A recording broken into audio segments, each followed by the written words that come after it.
মাছ, মাংস ছাড়াও যে আরো এত মজার খাবার রয়েছে যার মধ্যে ১ নম্বরে শাক রাখবো আমি। যেটা দিয়ে কিনা আমরা অনায়াসে ১ প্লেট ভাত খেয়ে নিতে পারি এবং এটা আমাদের শরীরের জন্য যে কত উপকার। তো আজকে আমি এমনই একটি শাক নিয়ে এসেছি। এটা হচ্ছে থানকুনি পাতা। ঐদিন আমি একটা পোস্ট করেছিলাম। অনেকেই দেখলাম কমেন্টে বলতেছে যে আসলে এটা কিভাবে খায়? এটা কিভাবে খায় তা জানে না। আবার অনেকে অনেক ব্যঙ্গাত্মক কমেন্টও করেছে। সেটা বাদ দিলাম। তো যারা আসলে এটা খেতে চাচ্ছেন বাট কিভাবে খায় জানেন না, আজকে তাদের জন্য এই রেসিপিটা। এই শাকটার কিন্তু অনেক উপকারিতা। এটা হজম শক্তি বাড়ায়, রক্ত সঞ্চালন ভালো রাখে এবং অনেক রোগ প্রতিরোধ ক্ষমতা বাড়ায়। তারপরে আপনার ত্বকের জন্য অনেক বেশি ভালো এবং ত্বক কিন্তু উজ্জ্বল করতেও সাহায্য করে। এই গরমের জন্য কিন্তু এটা খুবই উপকারী, কারণ এটা শরীর ঠান্ডা রাখতে অনেক বেশি সাহায্য করে।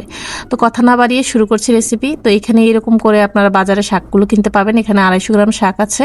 তো এই শাকগুলো থেকে, লতাগুলোর থেকে শুধু আপনি পাতাগুলো ছাড়িয়ে নেবেন। পাতাগুলো ছাড়িয়ে এভাবে ধুয়ে নেবেন। ধোয়ার পরে একটু ছুরির সাহায্যে বা বটির সাহায্যে কুচি করে কেটে নেবেন। কারণ এই শাকটার ডাঁটাটা একটু শক্ত টাইপের হয়। একটু কুচিয়ে নিলে শাকটা ভাজলে মানে আপনার খেতেও ভালো লাগবে, সেই সাথে সিদ্ধটাও জলদি হবে। বাই দ্য ওয়ে, এই শাকটা কিন্তু ভাজি করা ছাড়াও আরো বিভিন্নভাবে খাওয়া যায়। এটা এইভাবে কাঁচা অবস্থায় কিন্তু ভর্তা বানিয়েও খাওয়া যায়, অনেক বেশি মজা। তো সেটা আমি অন্য কোনো দিন দেখিয়ে দিব।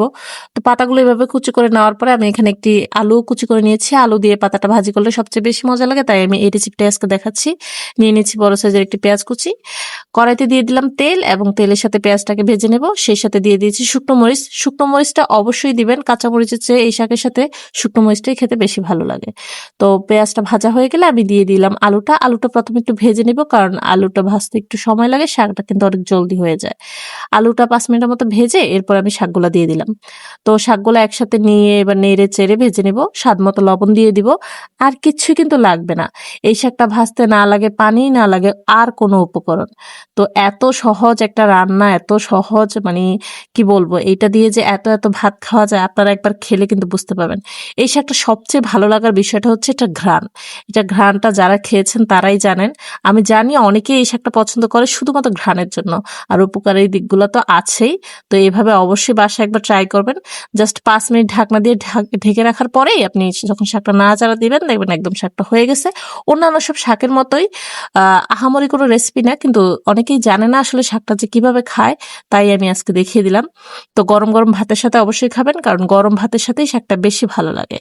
তো এইরকমই মজার সব রেসিপি কিন্তু আমার পেজে পেয়ে যাবেন বা চ্যানেলেও পেয়ে যাবেন। তো আমার রেসিপিটি কেমন হয়েছে অবশ্যই কমেন্ট করে জানাবেন, আর এই শাকটা কারা পছন্দ করেন সেটাও জানাবেন। ধন্যবাদ।